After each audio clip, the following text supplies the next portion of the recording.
Welcome to The New Frontier, a Bitcoin-centric podcast that bridges the gap between the transformative world of Bitcoin and the unique financial landscape of the Middle East. This podcast is brought to you by Onramp MENA and is co-hosted by Ralph Gibran, Managing Partner at Onramp MENA, and Haris Irfan, CEO of Cordoba Capital Markets and advisor to Onramp MENA. Ralph and Haris have built their careers in traditional finance, accumulating extensive experience across capital markets, investment banking, and asset management. Each episode delves deep into how Bitcoin is reshaping finance, technology, and investment within the region and beyond. From macroeconomic trends to real-world applications, and from Islamic finance to sustainable energy practices, this show covers it all. In today's episode, we're thrilled to have two exceptional guests who are making waves in the Bitcoin community with their unique and powerful mission. They are brothers and also co-founders of Bitcoin Majlis, a pioneering non-profit organization dedicated to educating Muslims, Muslim-owned businesses, and Muslim scholars about the importance of Bitcoin from a sound money perspective. Their work is grounded in a deep conviction that Bitcoin offers the best pathway to escape the Riba-based systems of traditional banking and fiat currency. Abdullah, who's widely known as Muslim Bitcoiner on X, also hosts the popular Muslim Bitcoiner podcast where he dives deep into these crucial topics. We're honored to welcome Abdullah and Salah to the show. Get ready for an insightful discussion that explores the intersection of faith, finance, and Bitcoin. Hey everyone, welcome to the New Frontier. We have a few special guests today with us from Bitcoin Majlis, Abdullah and his brother Salah, and as always, my co-host Haris Irfan. How's everyone doing? Great. Everyone. Fantastic. Great to have you guys. So we'll just jump straight into it. Abdullah, Salah, could you start by telling us a little bit about Bitcoin Majlis, what it's all about, what's your mission, and what inspired you to create this platform?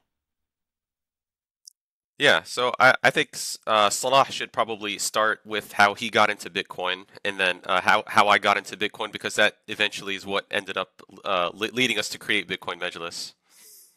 Yeah, so I think the journey started pre-Bitcoin with me learning about Ron Paul, and this was during my college years, trying to figure out politics, and out of listening to everyone, it sounded like Ron Paul was the one talking the most sense, and he was the only politician that was talking about the Federal Reserve and how much of an impact the Federal Reserve has in kind of manipulating the economy, and kind of that led to me doing a deep dive on how fiat money works, and kind of having a deeper understanding there, and that primed me to kind of recognize, oh, okay, now we finally have a working alternative to fiat money. And then over the next few years, I tried to get Abdullah interested as well. Of course, he was like, yeah, that's interesting. Yeah. And nothing really kind of hit until I gave him a copy of the Bitcoin Standard. And I'll just let Abdullah take it from there. Yeah. So like Salah said, I mean, Salah's been telling me about Bitcoin since like 2014. And so, he's really been trying to get me to kind of see it, but it wasn't until he gave me a copy of the Bitcoin Standard. And once I read that, I was like, it kind of gave me a lot of food for thought. And then I started consuming a bunch of other Bitcoin content. I started consuming podcasts and, reading books and YouTube videos and stuff. And, you get a hardware wallet and you start buying some Bitcoin and messing around with it, and then next thing you know, Salah is telling me, hey, you should make a Twitter account and follow all of these toxic plebs, and I'm like, oh, sure, that sounds great. So I make an account. I'm like, oh, Muslim Bitcoiner. I didn't even put any thought into it, and then next thing it's really insane. I was not intending to having a mass following or anything, but I guess that's just how it happened. I started researching it more and putting my thoughts out there, and my brother and I were discussing further about how do we promote this Bitcoin thing to the general Muslim population, because we found that there's some talk about Bitcoin among especially Islamic scholars, but it was never really framed in the right way. So one of the things that kind of compelled us to actually create Bitcoin Majlis is we listened to this podcast with Nu'man Ali Khan, and he was on a podcast with Mufti Faraz Adam and Islamic Finance Guru. And I love these brothers. I don't want to talk bad about them, but like the podcast or the YouTube video was talking about, it was like Bitcoin or something like Sharia compliant or whatever. So like Salah and I were excited. We're like, oh my God, guys, look, Nu'man Ali Khan is about to get orange pilled. So we fire up the video, and like the first 10 minutes is about like Bitcoin and blockchain, and then the conversation gets completely derailed talking about NFTs, Web3, metaverse, and all this other stuff, which is like it's fine that if Nu'man Ali Khan wanted to learn about that, but it's like there wasn't even any mention of like the Federal Reserve or how fiat works or like anything talking about the riba in fiat. So like my brother and I were like, dude, we have to do something. So like that's kind of like, it was like, let's just make a website, and let's come up with the name. When we came up with Bitcoin Majlis, and we registered it as a nonprofit. So all it is right now is just a website that has educational material on there. And we're hoping to use this platform, inshallah, to kind of help the general Muslim community understand this Bitcoin thing from a sound money perspective without all of the other added crypto noise attached to it. That's amazing, Abdullah. And I can relate directly. So we had Saifuddin on our podcast last time, and he was one of the first to get me into the Bitcoin rabbit hole. Before we transfer it over to you, Harris, quick question for you guys. Maybe you can translate what Bitcoin Majlis means to the non-Arabic speaking community. It's like a committee, right? Yeah, that's correct. So we kind of gave it some thought in terms of like what do we call this, and the name that just kind of popped into my head was Majlis, because we just want it to be like a gathering of Muslims that kind of discuss Bitcoin, and we just want the conversation to be about Bitcoin, and so it just made sense to just go with Bitcoin Majlis. Amazing, fantastic. I'm going to ask you the big question straight off the bat, and that is, how is Bitcoin anti-Riba? What is it about Bitcoin fundamentally that aligns it with Islam? Well, so I think before answering that question, it first to help frame how riba is involved in the current fiat monetary system, which you guys already went over in the last podcast with Saifuddin. But just to kind of recap, the only way that fiat is mined, or the only way that new fiat tokens are produced and distributed, is through a proof of riba algorithm, if I could use that term. So like anytime there's a new fiat token that's generated, there has to be an interest-bearing loan associated with it.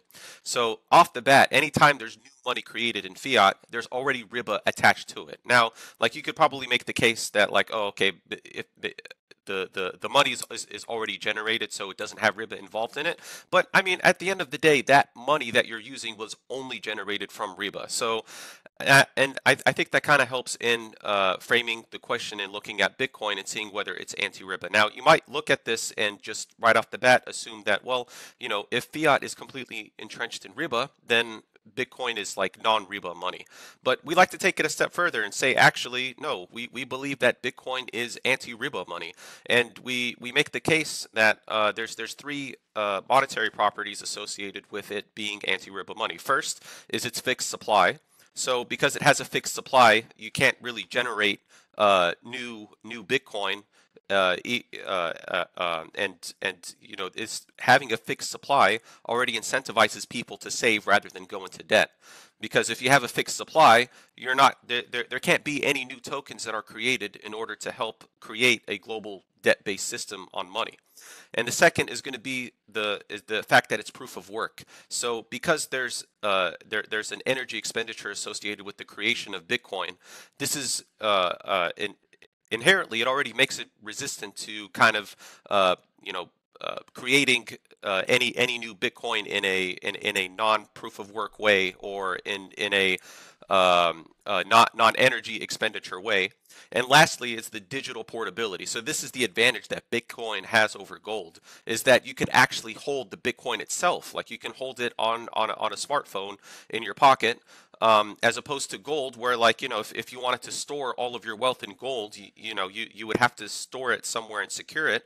But with Bitcoin, all you need is 12 or 24 words. So right off the bat, you already have this incentive for people to hold on to their Bitcoin and not trust third parties to fractionally reserve against that Bitcoin. So we believe that like having these three properties doesn't just make Bitcoin non-Riba money, but actually makes it anti-Riba money. Wonderful. Thank you for that. And I'm looking forward to your anti-Riba meme. When is that coming out?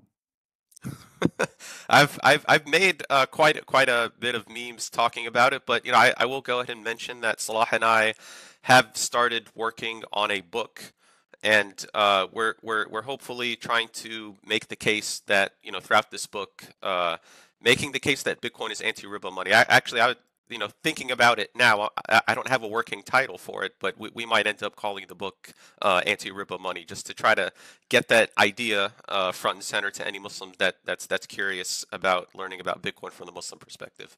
But I will say that like we're not even really halfway done. We're still trying to put hours into it. I didn't realize that writing a book would require a lot of work. So we're still going through that, and inshallah, maybe sometime early next year we'll have a rough draft to review and then release subsequently, inshallah. Yeah, we'd love to have you on the show once the book is ready for being promoted and pushed out. So please keep us in mind. On the topic of gold, Abdullah and Salah, in Islam, gold has, been viewed over many years, millennia, as a store of value. So you touched on a few comparisons, but do you think Bitcoin is the modern equivalent of gold, or it's a total different asset class and it's just something else?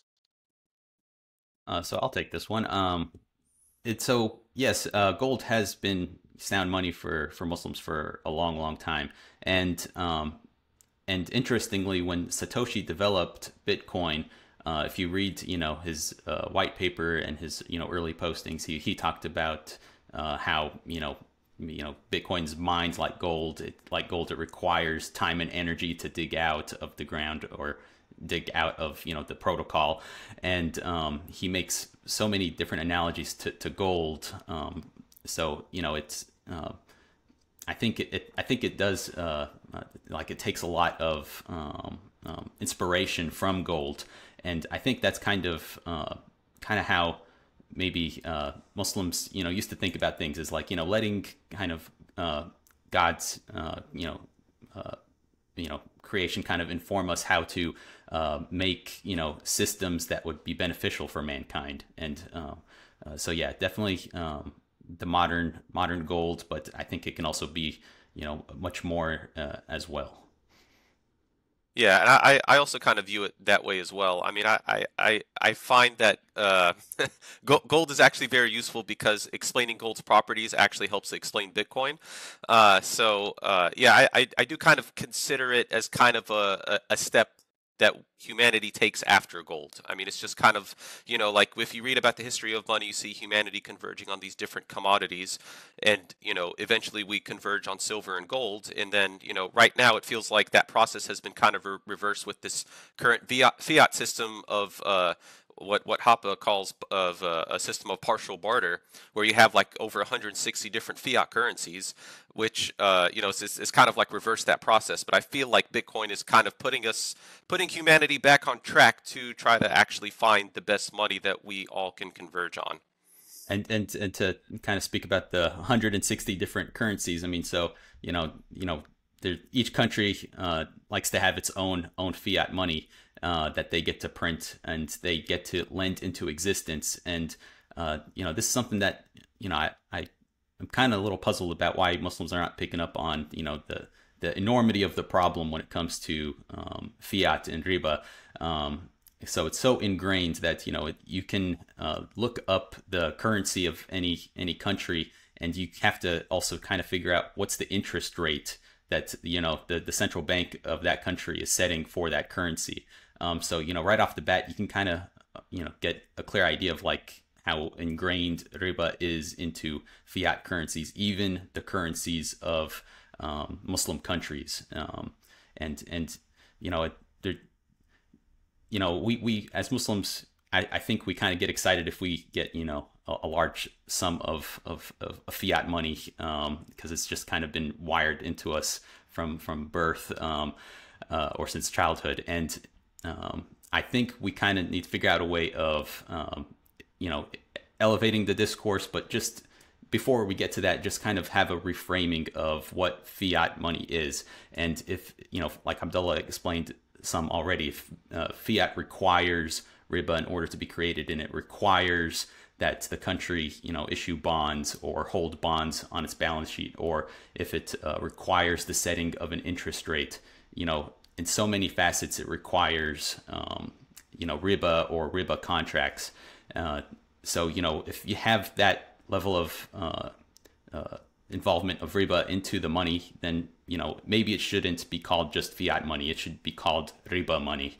And, whenever I try to explain, Bitcoin to anyone, I always try to first start with explaining how fiat money is actually riba money. And, we try to make it a point to call fiat money riba money, so that, Muslims can get an idea of, like, this is something you should be disgusted with. If someone gave you a leather wallet, and then you're like, oh wow, this is a nice wallet, and then they also tell you, yeah, it's really nice, high quality pig leather, all of a sudden you're going to be like, oh, I don't know if I really want this. So I think that's kind of like the goal, is to kind of just reframe it as like this money that people are using day to day, it's riba money, and you shouldn't be comfortable with it.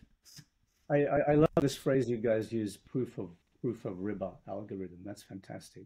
Let me go back to gold for 1 second. What do you say to Muslims who say gold is the only, or bimetallic currency is the only money of Islam? And sometimes they quote this hadith with the 6 ribawi items, so dates, wheat, barley, salt, gold, silver. What do you say to those guys?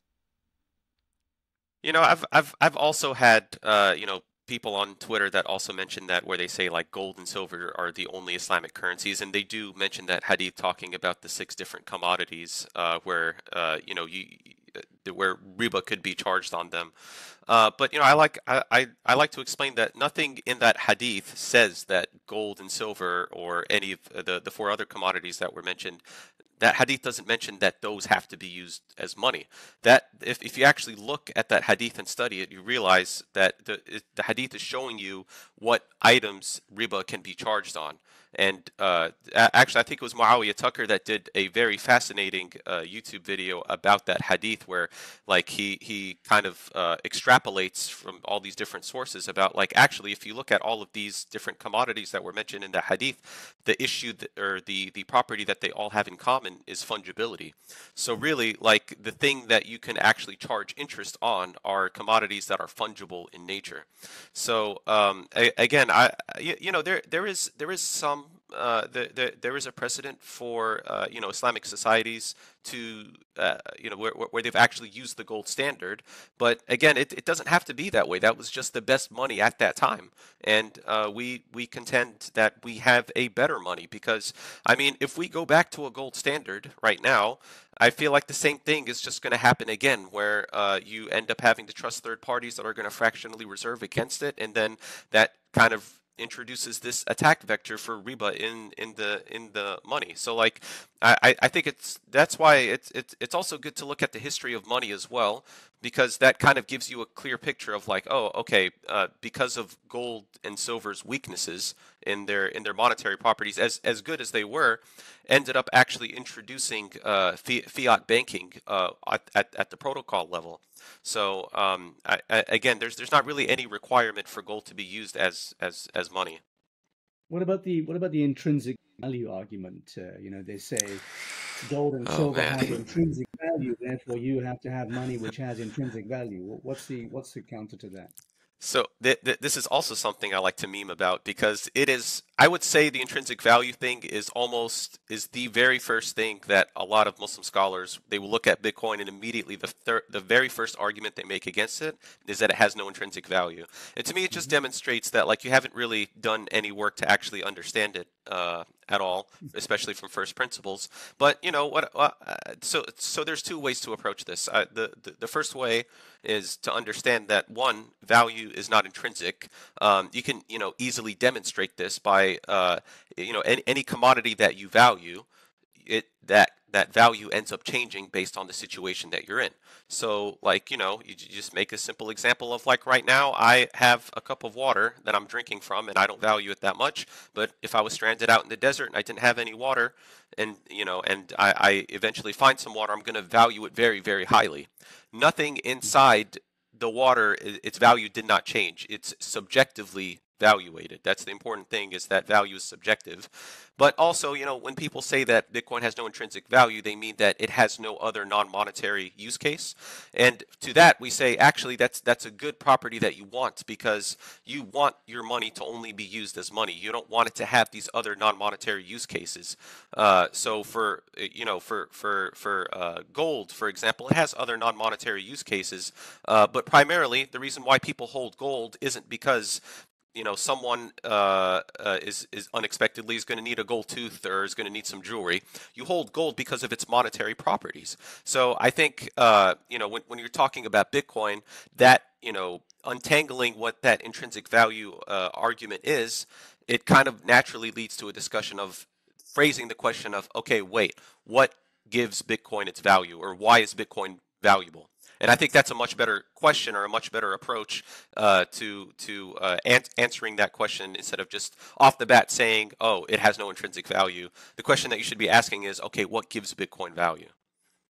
Yeah, great answer. I love Very that. interesting. I'm going to slightly change the subject, and we're talking about Bitcoin as a form of money, as a store of value. But I want to talk about the financial system around a monetary system. Tell me a little bit about what role you think you see for Islamic finance and Islamic banking. I'm going to use the word banking very loosely, but an institution that essentially deals with money in some way. What do you think? What role will they have in the adoption of Bitcoin? Do you see some kind of meeting of minds there or not? So I think yes, I think there that potential is there, but I think there has to be a discussion about what's the base layer that's being used when we're talking about like Islamic contracts, or what is an Islamic bank really doing? It becomes an issue where you have to kind of like, ultimately it leads to having to understand fiat at the base layer. And you can have a lot of Islamic banking and Islamic finance contracts that are built on fiat, but at the root of it, the soil is still riba. And then when it comes to Bitcoin, it requires you to kind of have a understanding of like this is the riba free option that can be used as a new way to build a new system that is more aligned Islamically, and you don't have the issues of having to figure out, okay, we have the riba issue, how can we make a contract that emulates riba but it's not technically riba in certain ways. And you just kind of get rid of that headache altogether when you're using Bitcoin. It just when you have sound money, it just makes it so much simpler.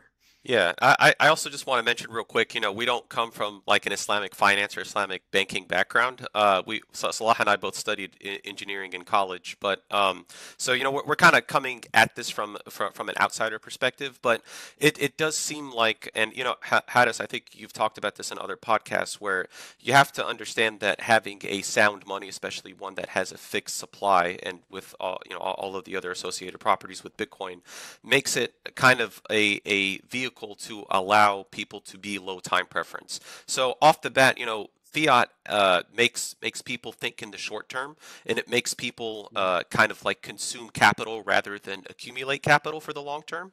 So I think like having a sound money will cause us to be more low time preference, where we're thinking more about the future. And as how that relates to Islamic finances, I think like Salah was saying, I feel like a lot of the issues that are related to Islamic finance is just trying to make fiat work in a halal way.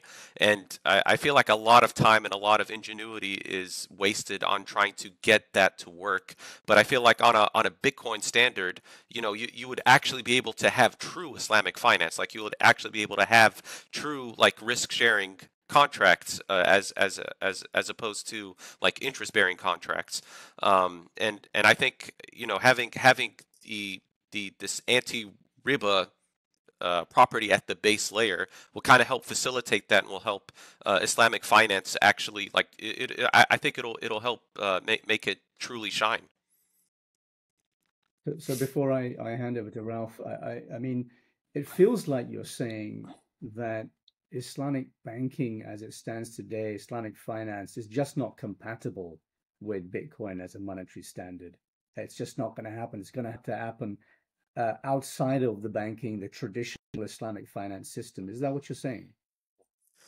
I mean, yeah, I don't see, and I think you actually talk about this in your book. I think that was actually when I read your book, Heaven's Bankers, it kind of made me realize that like there's really no way to get Islamic banking to truly work within the fiat system, just because like we talked about before. I mean, it has the proof of riba algorithm in the base layer, so like there's just really no way to get any kind of Islamic finance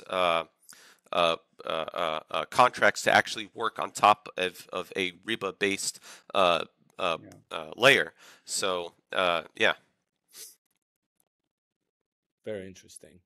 I wanted to go back. I've been thinking about the term you use, anti-Riba, and please correct me if I'm mistaken, but I think there's like a spectrum. So you have gold. If I were to put it on a pendulum, it will be in the middle. It is halal. It's a Islamic form of money.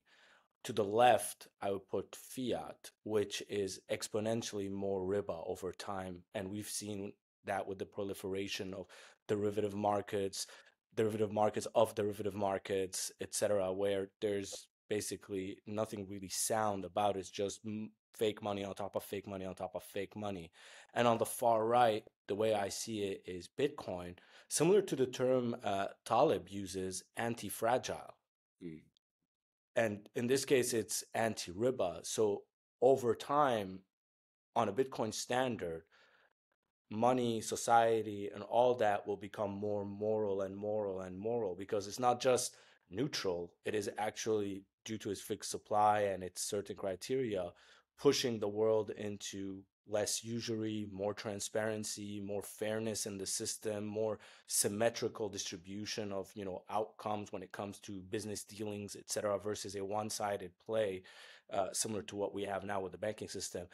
Do you think that would be an accurate description? I mean, I'm just bandwagoning off of your term. I've been thinking about it, anti-Riba, and I thought about anti-fragile, and I found it such an amazing book, because the more you attack Bitcoin, it seems the stronger it gets, and the more people have control, and it empowers the people at that level. And anti-Riba seems to empower morality, Islamic finance, Muslims, and not just Muslims. I'm a non-Muslim, for example, but I am a Christian practitioner.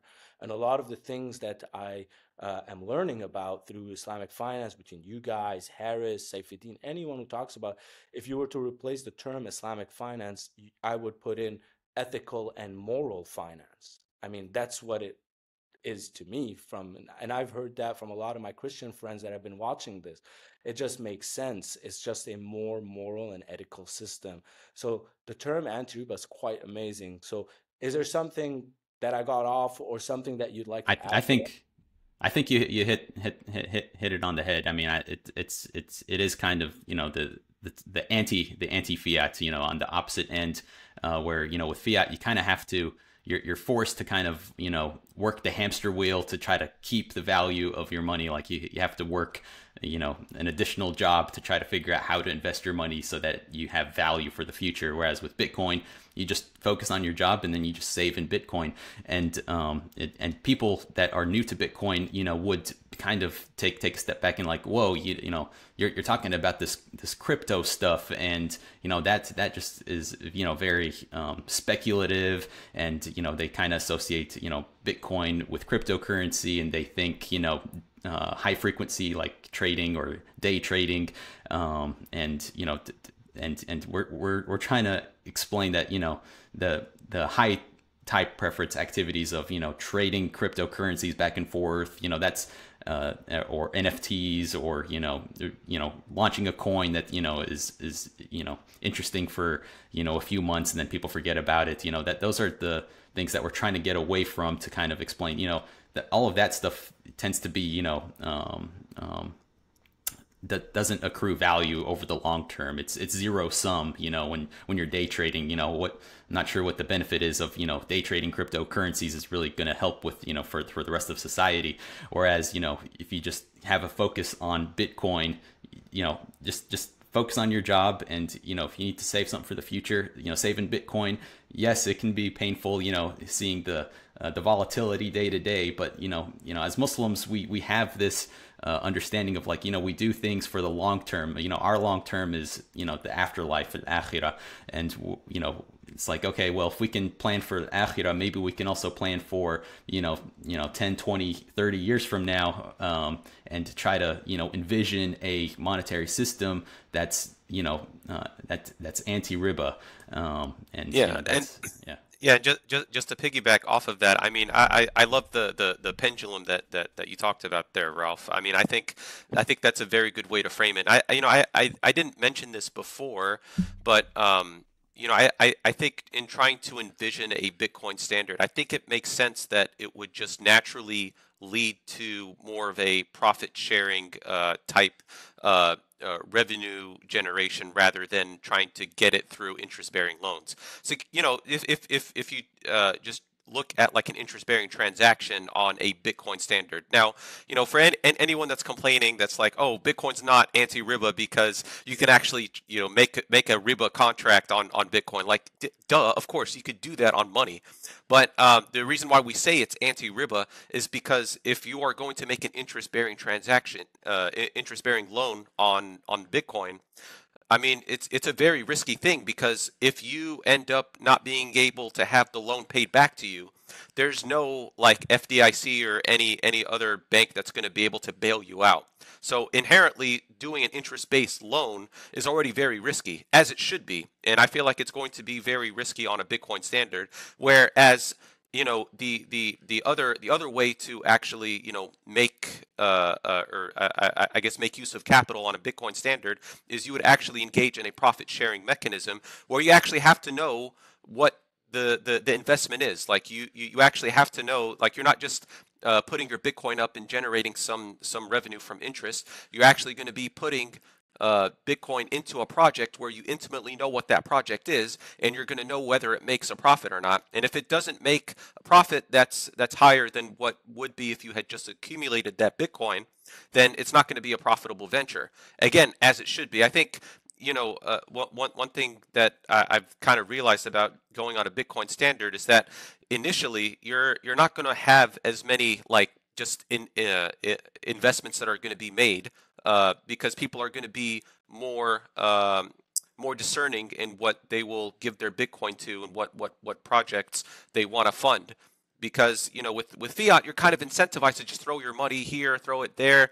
It's like, oh yeah, this project sounds good, and especially in low interest rates environments where like you just kind of throw money at whatever, because you're on this hamster wheel where you're trying to beat inflation. So automatically you're in this high time preference thinking where like all you're thinking about is just the revenue that you can generate, and you're more likely to be incentivized to go into interest-bearing loans. Whereas on a Bitcoin standard, we feel like it's going to naturally an environment is going to emerge where you're going to end up having more profit sharing contracts and more profit sharing agreements in order to make use of capital or generate profits.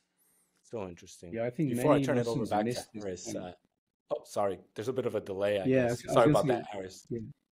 Yeah, I think many Muslims miss this point. And in getting caught up in the FUD of Bitcoin, and we'll talk about we'll knock off the FUD later on. We'll talk about volatility, and we've talked about intrinsic value and energy usage and all these kinds. So they come up with all these reasons why not Bitcoin. But when you explain to them what actually the investment decisions that we make today on a fiat standard are dumb investment decisions, because we're forced almost to throw our money away at bad projects because money is devaluing. So if you had a money that didn't devalue, you are incentivized to make long-term sustainable decisions. So your investment process is a much higher quality. That's not to say there won't be riba if you have a Bitcoin standard. As you say, I mean, human beings are human beings. They'll find ways to charge people interest, and they may well throw money at bad projects. But you have a much higher degree of incentive to invest wisely when you think for the long term, when you're nudged in the direction of thinking in the long term. Anyway, sorry, Ralph, back to you. Oh, no, no worries. That was quite interesting. 2 points real fast, and I'll flip it over back to you, Harris. I know you have a lot to talk about in this conversation. Two things. Your comment about profit sharing. One thing that you find in Bitcoin that you can't find in fiat, and that says a lot, at least to me, is, you can hold your Bitcoin, but if you lose your Bitcoin, or even you can take it with you to the grave, literally. And in doing so, you are benefiting everyone who holds Bitcoin, the ultimate charity case, because you're cutting down on the supply. So, I mean, even if you don't have children or etc., you can just take it with you, and then everyone in the world that holds Bitcoin will see, the benefit of that. So that's one thing that I find, inherently good, that you can do something like that. Whereas you can take as many dollars as you want. The next day, there's going to be 1 trillion of them that are printed newly and fresh and minted, So that's very interesting thing to me. Question for you guys, just to shift gears a little bit. So, the Bitcoin Majlis, you guys have your own community. You work with a lot of people, a lot of scholars, I'm sure variety of ages, and you've been working to kind of approach the scholars themselves. How do they approach the Islamic jurisprudence with regards to Bitcoin? Like, how do they go about, studying, viewing Bitcoin? Like, where do they start off? Let's take a moment to talk about Onramp MENA. As a driving force behind the new frontier, Onramp MENA offers best-in-class education and advisory services for Bitcoin accumulation strategy and custody. Our expert team specializes in crafting tailored Bitcoin strategies and providing recommendations that ensure your assets are both secure and accessible. Book a consultation with Onramp MENA today to take the first step towards securing your financial future with Bitcoin. Visit our website at onrampmena.com to learn more and schedule your consultation. And now, let's get back to the show. I mean, I guess like in terms of looking at it through, Islamic jurisprudence or fiqh, they tend to look at it, kind of, they start out like looking at like what money is, or like what money is supposed to be. But I oftentimes feel like, even using that approach, it doesn't really get to the heart of the issue. Because I mean, like, I don't want to downplay the role of fiqh, because that's like super important. But I mean, you don't need to have like that deep of an analysis to at least know that like the current fiat system is based inherently on riba. Like I think that's a very easy thing to make the case for. And I think in conversations that I've had with certain scholars, I was recently at a conference in Baltimore, at the ICNA conference, or the Islamic Circle of North America. I think is what that stands for. And I've actually talked with a few scholars at that conference. I had a friend that like knew all of these different scholars, and he like dragged me. He's like, "Hey, this guy wants to talk to you about Bitcoin." So like he dragged me like in front of a bunch of scholars. Some scholars were like very receptive. They were like, "Oh, like, they had no idea that like fiat was completely entrenched in riba." But I found that like most of, and I hate to say this, but I feel like most of the response that I got was just like they didn't really care that like the current fiat system is completely entrenched in riba. Like, and that makes me like really sad, because like when you actually read the Quran and you read the hadith about riba, like it is a very serious, grave sin. Like in the Quran, Allah declares war on the person that engages in riba. Like no other sin has this. Like this is obviously something that's really, really heinous. And like when I'm trying to explain that to other Muslims, and just regular Muslims, or they don't have to be scholars, they don't really they're not like they're not compelled to actually act on that. They're just like, oh, okay, that's interesting. I didn't know that. But like, I don't want their reaction to be that. I want them to like be panicked a little bit. I want them to be like, oh my God, I didn't know that. What can we do about this? So, but alhamdulillah, like, so when we were at the ICNA conference, me and our friend Subhan, we gave this talk, and I titled it Bitcoin, the Anti-Riba Monetary Protocol. I gave it a fancy title. And mashallah, like, dude, we had like over 100 people show up to the room, and the room only had like a 70, 80 people capacity. The room was jam-packed. Like, there were people that were like lining up outside to come in because I guess they really wanted to hear this talk. So, I gave the talk, and then like after I gave the talk, there was a line of people that were coming up to me that wanted to ask questions. And the main question that I got was, Abdullah, how do I buy Bitcoin? I guess maybe I delivered the message in a very clear way, but sorry, that completely derailed to the original question you were asking about fiqh. But I just wanted to mention that like it doesn't take much to understand. At the very least, just understand that the current fiat system is completely entrenched in riba, and that like yes, you can use fiqh to I guess see if Bitcoin is halal or haram in a technical way. But at the end of the day, we're really only left with two alternatives. We either go back to a gold standard, or we use this Bitcoin thing, because like clearly this Islamic finance, Islamic banking circus that we've been trying to make work on a fiat standard is clearly not working. I mean, there are ways to make it work, but at the end of the day, it's just not something that's viable to do. So the only thing we could do is either go back to a gold standard or use Bitcoin. And I think that just kind of lays it out very plainly that like in order for gold to work, you have the only way to really get gold to work is the Khalifa has to come back and he has to like institute gold for all of these Muslim countries to use it. That's going to be the only way. And to be honest, that just seems very unrealistic if you ask me. And compared to Bitcoin, Bitcoin just seems like it just seems like the very common sense approach to solving the $300 and something trillion riba problem that we have going on in today's world. And so like when I speak to Muslims, they say, yeah, the system is definitely entrenched in riba, and there's not much we can do about it. Let's just sit back and maybe wait for the prophesized Mahdi to return to set everything right. And I'm listening to this and I'm like, this is not the Islam that I know. We're not supposed to just oh, there's a problem and we're just gonna sit back and wait for the problem to get solved by someone. What are we doing to be proactive about taking down the system? It's I try to like draw an analogy from history. Is long prophesized, from Prophet Muhammad sallallahu alaihi wasallam that the Muslims would, one day conquer Constantinople. And I like to bring up this story because it illustrates, how we had a certain mindset when Muslims,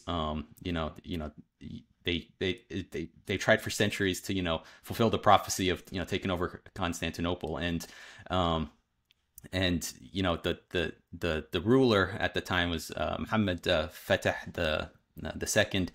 He was very forward thinking, and he like his forefathers, they wanted to be the one to conquer Constantinople because they wanted to be the one to fulfill the prophecy, and they couldn't take down the walls of Constantinople. So that's like, for centuries, they couldn't get past the walls of Constantinople. It was just, the walls were too high, too thick, and you didn't have really a way of taking the walls down. Laying siege never really worked. Muhammad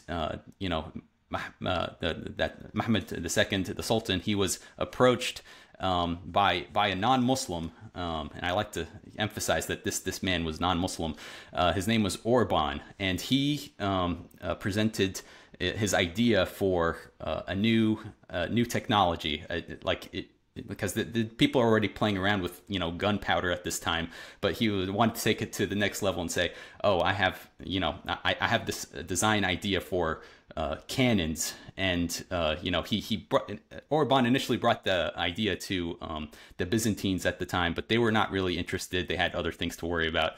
But then when Sultan Mahmud saw the plans and realizing, oh, you're bringing this to me and he just he's just, you know, he's a technologist, you know, Orban just wants to build his cannons.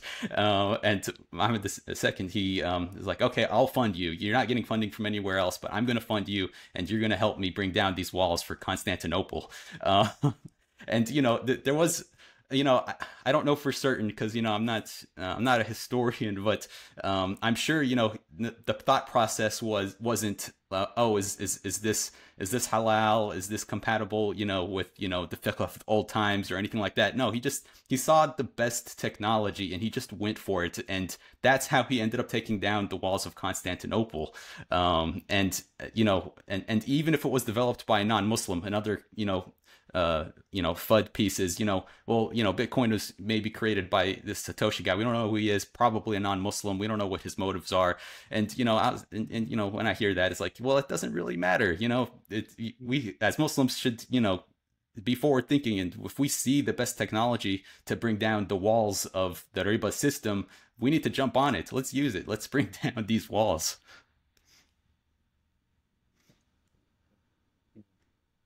Just coming back to, I mean, we're talking about actions rather than, you know, just pontificating about Bitcoin and hoping Muslims come around to it. I was interested, Abdullah, that people came up to you at the end of the session at ICNA and said, how do I get into it? So what do you tell Muslims who never come across this before? Maybe they say to you, wow, this looks like very techie. I'm not a techie person. It's very confusing to me. What do I do? What do you say to them? So, you know, when people came up to me, luckily I had a few copies of the Bitcoin Standard with me because I kind of anticipated something like that would happen, but I only had like 3 copies with me. Uh, but my first thing is, you know, I think it takes a lot of education because, like, I think if you try to get Muslims to get into Bitcoin without understanding it, like Salah was saying, you know, they look the volatility is like hard to stomach if you don't actually understand what it is that you're buying. So at the very least, like, you actually need to be educated on it. And unfortunately, that education is like it requires reading. It requires like watching YouTube videos. I mean, right now that's just that the only way to educate is to actually get down and actually learn it. So, you know, for those Muslims that were asking me like, how do I buy Bitcoin? I just tell them, look, go read the Bitcoin Standard. While you're reading the Bitcoin Standard, like, go open up an exchange, an account on an exchange. Typically, you know, you should try to go for a Bitcoin only exchange, which, you know, I recommended in the U.S. We like to use Coinbits because you know, one of our friends that we know here in the U.S. is these Muslim brothers, they opened up Coinbits, so it's a Bitcoin only exchange, and you know, I tell them open up an account on Coinbits and just start, like, you know, putting in a little bit from your paycheck. You don't have to like go all in on this. Like, I'm not asking for Muslims to completely like ditch their savings on their fiat account and go completely into Bitcoin. I think this is going to be a gradual thing where, as you're putting in, you know, a few dollars here and there, you're going to start looking at the Bitcoin price. You're going to start looking, seeing it's going up and down. You're going to be like, oh, why is Bitcoin going up and down? And then you're going to start reading about it. And then, you know, I tell them, like, while you're doing that, also read things like the Bitcoin Standard, read the Fiat Standard, read these books and watch these YouTube videos, and you know, consume these podcasts. And while you're consuming that, like, it'll start to click, and then you know, that's how I got into it. Like, I didn't go convert all of my fiat into Bitcoin on day one. It takes a while, and that's what I recommend to Muslims that want to get into Bitcoin is just, you know, first of all, open up an exchange, start reading about it, putting in a little bit of your paycheck into it every week or every month, and just go from there. By the way, just as an aside, you may have heard in the last 24 hours or so that Coinbase has shut down the accounts of many Palestinian organizations, which has created Binance. quite a score. Yeah, my apologies, Binance. Yeah, and you know, this is so there's a bit of a buzz again in the Muslim community, and again, a process of education needs to take place. What do you say to Muslims who say, well, you know, your money's not safe, it can be hacked, you know, you know, you're at risk of criminals or censorship or manipulation by third parties? What do you say to that? We say yes, that is definitely the risk if you're not doing things properly, and that it kind of gets back to the education angle. You want to be holding your own keys. So if you're using an exchange, once you get a certain amount of Bitcoin, let's say it's like $500 or $1,000 worth, you want to have regular intervals where you're moving funds off the exchange into a ideally like a hardware wallet. And we want Muslims to understand that with Bitcoin you actually have censorship resistance. You don't you're not going to be in a position where if you're holding your own keys, your funds can be frozen or your funds can be confiscated. You'll always, as long as you have access to the internet, you're going to be able to move your Bitcoin and do what you want with your Bitcoin. And yeah, so it was a sad story to hear that, the Palestinians don't have a lot already, and this is something we didn't mention earlier. But Abdullah and I, we grew up in Palestine. We grew up in Beit Lahem, and we lived there for a few years in our childhood. And Palestinians don't have much, and to hear that Binance just confiscated the funds of all Palestinians, I mean that's really sad news. And we're that kind of just makes it more imperative for us to educate Muslims. Like, if you use an exchange, get your funds off the exchange. Don't leave them on the exchange. And, and we would say that also you don't want to use other things like, Tether. If you can avoid using things like Tether and altcoins, there's always kind of room for those things to be censored and to be controlled by the developers, and you don't want to be in a situation where you get censored from that angle either. Like if you want true censorship resistance, go with Bitcoin. Don't go with anything else that could be censored. And I think we really just have to educate them on it.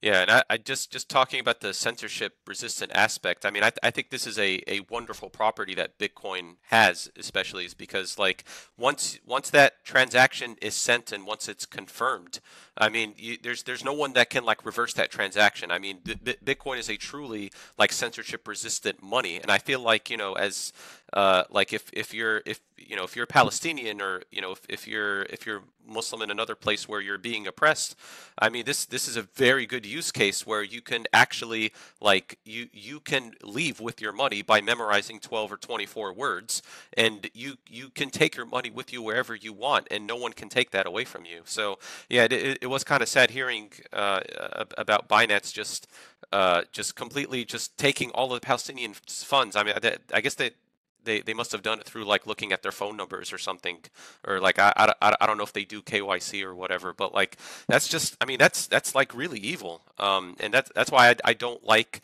using a lot of these crypto exchanges. I think that's another reason why you should play it safe, use a reputable Bitcoin only exchange, and like Salah was saying, I mean once you have an amount, take it out, put it into your into cold storage, and keep your keys safe. And just to any add recommendations? Any recommendations you can make for making donations to relief aid on the ground in Gaza? Yeah, there's this guy. His name is Yusuf Mahmoud. That's on Twitter, and he's also on Nostr right now, where you can actually send Bitcoin to someone that will receive it in Gaza, and they will actually use that Bitcoin to, they trade it for the local currency, but then using the local currency, which by the way, a lot of other people don't know, but like the local currency of the Palestinians is the Israeli shekel. So like using the local currency, he can actually buy food and water and other materials and supplies for anyone that's like lost their homes or is not able to feed themselves. So even right now, like you can actually use Bitcoin to help Palestinians. I mean, we talk, the main use case that I use Bitcoin for is obviously holding. I mean, I have 5 kids. I'm thinking about the future, but as a Muslim, you can actually use Bitcoin right now to help your fellow Muslims that are in Palestine by donating Bitcoin. You're not going to be able to do that from any crypto exchange that could censor you. You're not going to be able to do that using Venmo or PayPal or whatever, but you can do that using a censorship-resistant permissionless protocol that's called Bitcoin. So yes, you can actually send Bitcoin to Palestine right now and help the Palestinians, and we'll even put that on our profile regularly. We'll actually retweet that. So and the guy is really great because he like puts pictures and videos of like all of the food that he's acquired, and he's passing them out to like all the hungry kids and all the hungry people there. So this isn't like some scam or anything. Like it's legit, and it's happening on the ground, and you can use your Bitcoin to make a difference now. That's Yeah, amazing. and to also extrapolate from there, it's not just helping Muslims in Palestine, but any person in need, like for example, if there was an orphanage that needed funds, and you want to give your charity to that orphanage, and if they accept Bitcoin, then you have the ability to send Bitcoin directly from your wallet to their wallet. And I know this is something that is something that kind of plagues the charity scene, when it comes to Muslim organizations, where the organization, they end up keeping egregious amounts of the charity they receive for themselves. And Islamically, I think you are allowed to keep a certain small percentage as someone who helps distribute charity. But I think last year there were reports of charity organizations that keep 20, 30, 40, 50% of all the charity that they collect before they give it to the people in need. And now with Bitcoin, so not just as a way of saving, it's not just savings technology, but now we have a way of sending directly to people in need, and you don't have to worry about a middleman that's going to take a big cut of your funds that you're trying to give to the people in need. That's amazing. To add to that, we spoke about the custody component and how it's important to, not your keys, not your Bitcoin. One factor or one idea I want to touch on as well, given you guys are also based in the US and you talk to a lot of Muslims based in the US, what do you say to them when they look for easy exposure through the ETFs, which are marketed nonstop? Do they confuse it with real Bitcoin? Because there's clearly a religious differentiation between direct ownership and non-direct ownership. Is that something that comes up in your conversation? Do people just point at the ETF and say, this is just the way I'm going to do it? It's just much easier that way? Luckily, we haven't had that issue so far, but I do want Muslims to understand that like owning the Bitcoin ETF doesn't mean you actually own the underlying Bitcoin, and that could that could also be something that's actually un-Islamic, where like you are buying something that you don't actually own, because like property rights are like really super important in Islam, and if you're buying the ETF and you don't actually hold or you don't have access to the underlying asset, then like you don't actually own anything. So like it's not really like a valid transaction. So and the thing is like I don't see the point of owning the ETF when you can actually own the asset itself. I mean, even if you're a company, and especially if you're not a very big one, I mean, there's nothing stopping you from like actually just buying Bitcoin and it's adding it to your balance sheet. I mean, plenty of companies and organizations already do that even today.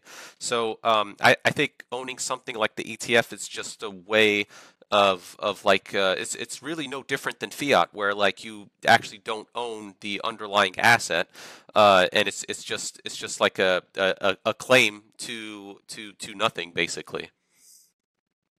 Amazing. One thing before I transition it back to you, Harris, since we're talking about the custody component, uh, you know, self-custody, multi-signature custody, all these nice custody models, they are relatively complex for the average individual. And there's a problematic aspect, which is the inheritance, because one individual will spend hours, hundreds of hours trying, testing, and then the expectation is that their children will inherit the Bitcoin. What are your views on that? For starters, I think inheritance is important in all cultures, especially within the Middle East as well. But do you perceive a world where institutions will self-custody, where high net worth individual will self-custody, or do you perceive a different form of custody that might come out? So I think you're going to have a mixture. I mean, I think you'll have, Muslims that, self custody, but I think there is also, definitely a lot of opportunity to offer different custody solutions. So when Abdullah was talking about, the ETF,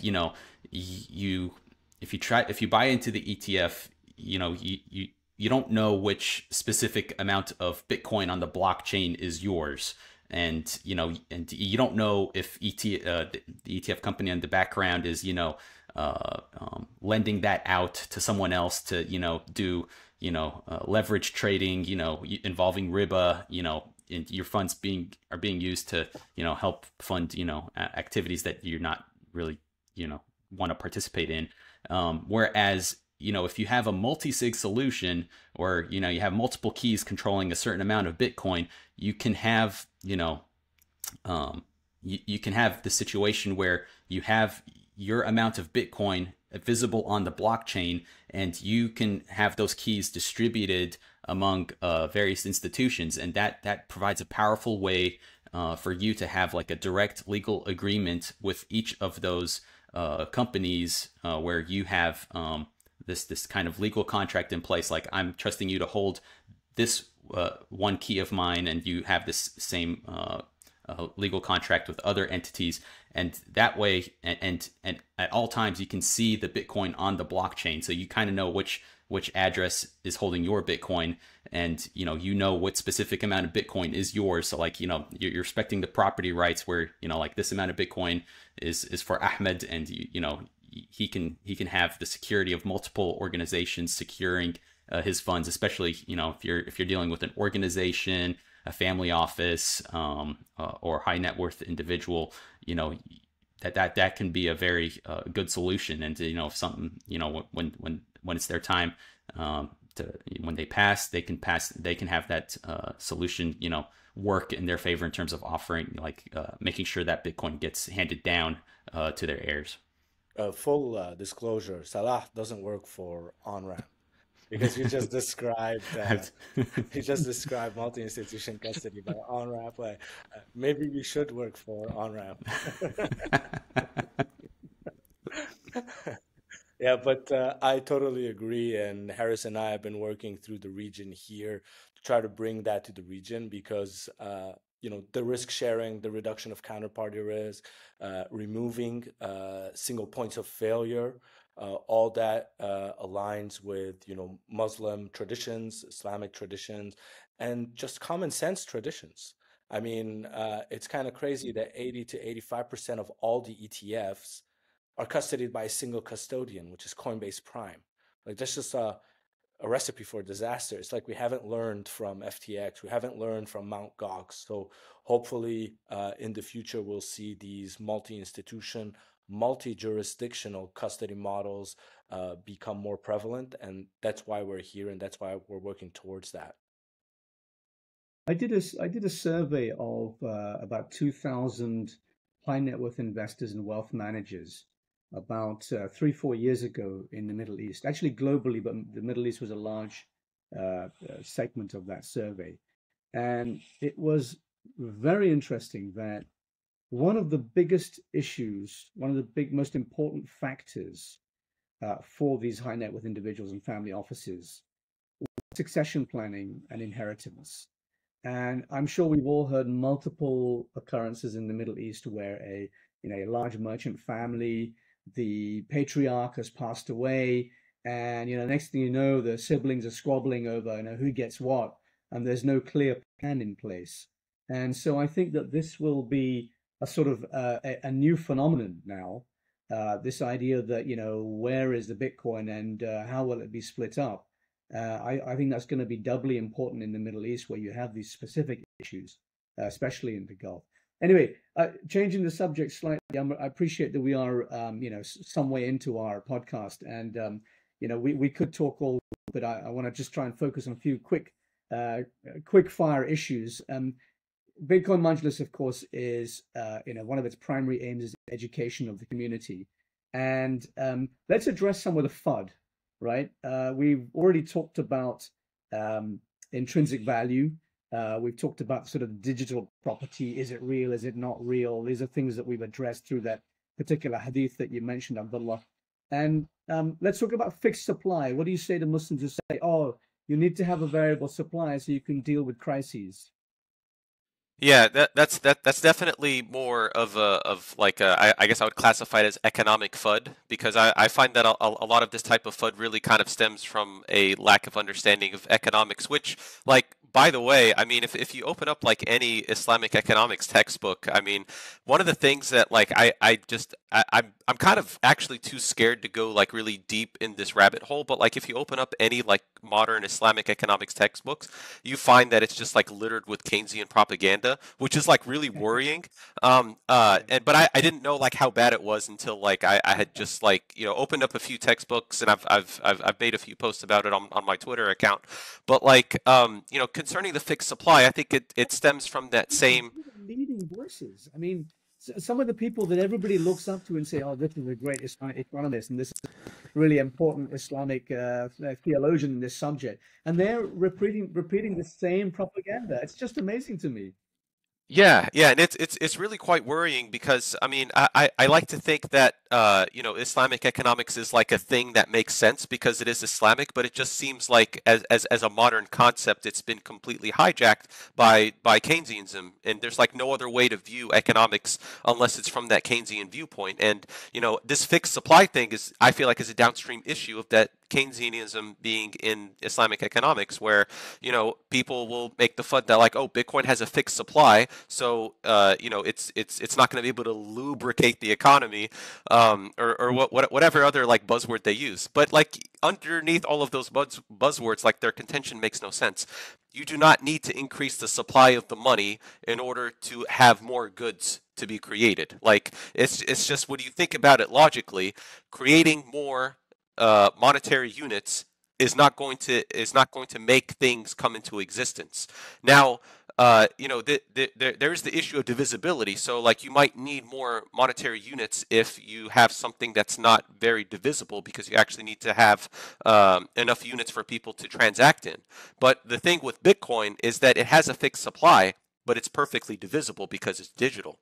So I think a lot of Muslims that kind of engage in that FUD really miss that point, because they've been already automatically programmed to think like, oh, the supply needs to increase in order to have like all of these different investments. But really, if you take a step back, realize that actually having the supply be fixed is actually the optimal way to have a monetary system, provided that it's perfectly divisible, because creating new monetary units does not make new goods. Yeah, it's just math. Yeah, just exactly. Another aspect is historically, governments have always been involved in money, so not just fiat Riba money, but we're also talking about like gold and silver. You kind of needed a neutral, or as neutral as you can get, party to standardize the coinage and to put their stamp and say this is this many grams of gold or silver in a coin, and have it uniform and standardized so that it can be used for trade. So I think there's also this kind of historical bias, like where you kind of have an idea of like the government has to be involved with money, and in the past I think maybe that was necessary for standardizing the coins of gold and silver. The awesome thing about Bitcoin is that it's already standardized out of the box, so the government does not need to play a role in the money supply. That was just an artifact of kind of needing to standardize gold and silver. But now with Bitcoin, it's already standardized. You don't need a third party or a government to be involved in the process. Yeah, that's a government saying minting and verification. That's not a government saying this is money and we say so. So it's two completely different things. Okay, next FUD, energy usage. Muslims will say, "Oh, you Bitcoiners are destroying the environment, and you're not sustainable. And what is this proof of work? Why do we need it?" Explain. Well, so first of all, I like to say, if you think Bitcoin uses too much energy, I like to ask the question back, too much energy compared to what? Because if you compare it to the fiat system, fiat actually requires massive amounts of energy, and it so happens that it requires, actually, I would say it requires human lives. I mean, the fact that we have like all of these wars that have happened since the creation of the Federal Reserve is no coincidence, as Ron Paul famously said. But once you understand what actually backs fiat money, it's this monopoly over issuing riba-based loans, and in order to keep control of that monopoly, you have to go to war with other countries, and inherently it's going to be very destabilizing. But another thing that I like to bring up is that, like, look, we believe that Bitcoin has a chance of bringing down the riba-based monetary system that's global. We're talking about a 300 something trillion dollar riba problem. I'm not sure what the global amount of debt is, but like if you think that like it's not going to use a lot of energy to dismantle that, I don't know what to say. I think you're incredibly naive. I mean, if you want to take down the global riba based financial system, it's going to have to use a lot of energy, and you're going to have to be okay with that. And another aspect is, to just kind of ask someone, you worked for so many years at your job, you spent so much time and energy, building up your wealth. Wouldn't you want a vehicle that also requires, time and energy to store your wealth in? I mean, if you put your, wealth in a system that's, didn't require much time and energy to make, then it that means you just can make another one and another one and another one. So you're going to be storing your wealth in something that's not scarce at all. So yeah, you definitely you want time and energy in a money system that for you. You want that. That's how you can preserve your wealth over time. Right. So we've got energy means security, and proof of stake leads to perpetual war. Now, next FUD. Volatility. Muslims will say, oh, but this is maysir, it's gambling, or it's gharar, it's uncertainty. You're just gambling on an exchange with these magic money coins. Say to that. I mean, I think there's different approaches to attacking that, but I think at the very start of it, you kind of have to realize that you're measuring that volatility against something that's inherently volatile, which is the dollar. So like you're inherently using fiat to measure the volatility, but that measurement stick that you're using is actually very volatile. So like it doesn't really make sense when you talk about it being volatile. But there's also this other approach where you have to understand that Bitcoin is this new emergent money that's monetizing from zero. Like, of course it's going to be volatile. I mean, new technologies don't come in and you have a steady adoption curve that goes up like this. I mean, any new technology that comes on the scene is inherently going to have a very volatile adoption process. A new money is going to be no different. Actually, I would say a new money would inherently be a very volatile process for adoption. So of course you're going to have it going up and down. The fact that it's going up and down shows it's giving you information that people are buying and selling it. I mean, if you didn't want volatility on the Bitcoin network, you would have to have a third party that controls who can buy and who can sell, and that's not any different from what fiat is. And we see the destruction that fiat's caused when central banks attempt to suppress that volatility. It ends up manifesting down the line in bigger boom bust cycles. So those are the 2 points I like to bring up to people that bring up that volatility FUD. And good. just to Okay, add to so that, we can conclude. there's two types of vol.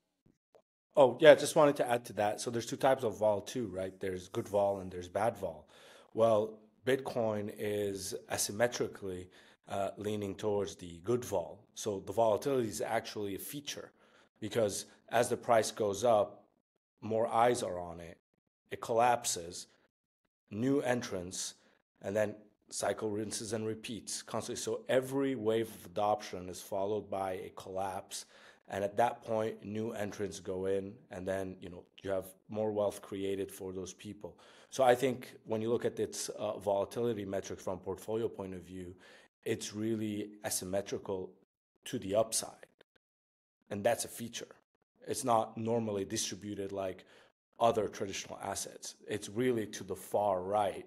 So there is no better bet in terms of, long-term store of value when it comes to asset classes.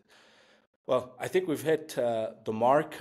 Is there something, Harris, you want to touch on before we start closing this off? No, that's good. I think we've touched on a lot of things there, and I'm looking forward to following up with you guys. I think there are some fantastic things that you're going to come out with. Yeah, and before we wrap it up, just point us in the right direction. Tell us what you're working on. We know there's the book that's on the horizon. We're excited about that. But is there something specific that you'd like to share with our audience? And please, we'll have everything in the links and in the description. So anything you can think of, just send them our way. But is there something specific other than the book that you're working on that you'd like to share? So it's still a work in progress, but this goes back to the earlier question of how do we engage scholars and kind of get more eyes from the Muslim community focused on Bitcoin. So one of the things that we're working on is going to be a grants program where we offer a grant to a scholar or a student of knowledge, or one of the Muslim thought leaders. If they are interested in Bitcoin, they can apply to our grant program, and we're working with many other Muslims within our organization to try to get funds raised. And this would be a way for us to provide them with educational material, a hardware wallet, and some Bitcoin to get started. And I think that would be a very good way to kind of make get more of the Muslim community looking at Bitcoin, studying Bitcoin, and seeing what it's really about. And I think we can get more people into the Bitcoin movement this way through the Muslim community. That's amazing. Please make sure to share the details on that one that's ready. Both. Yeah, that's coming out hopefully in the next week or two. Oh, amazing. Oh, that's pretty close. By the time we launch this episode, so perfect timing maybe. So, well, that's it, guys. I have nothing else to add. I just want to say thank you to the both of you. This was such a good conversation. Really appreciate you guys being here. Yeah, thank you. Yeah, it's been great. Thank you. Pleasure to have you.